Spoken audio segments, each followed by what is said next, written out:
வினோத், நீ சொல்றதெல்லாம் ஏதோ சினிமா கதை மாதிரி இருக்கு. கொடுத்த வாக்குறுதியை காப்பாத்துறங்கிறது உனக்கே கொஞ்சம் ஓவரா தெரியல? உன் பாட்டி காலத்துல வேணா கொடுத்த வாக்க காப்பாத்திருக்கலாம். ஆனா இப்பவும்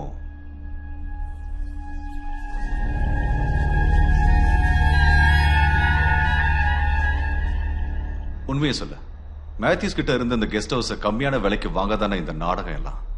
இல்ல சார், நந்துவோட இடத்துல இருந்து சில சமயம் நான் தான் அதை செஞ்சுக்கிட்டு இருந்தேன். இதை வாங்க வர்றவங்கள பயமுறுத்தி இங்க இருந்து விரட்டுறது இப்ப எங்களுக்கு ஒரு தொழிலா மாறிடுச்சு.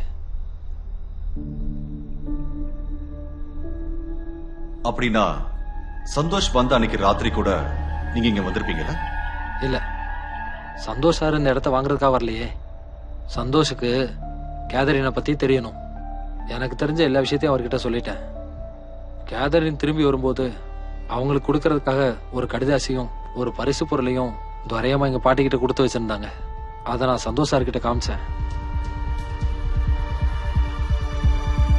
சந்தோஷ்க்கு என்ன நடந்திருக்குன்னு நீ நினைக்கிற? எனக்கு அதை பத்தி தெரியாது சார். அந்த லெட்டரும் கிஃப்ட் இப்ப எங்க இருக்கு?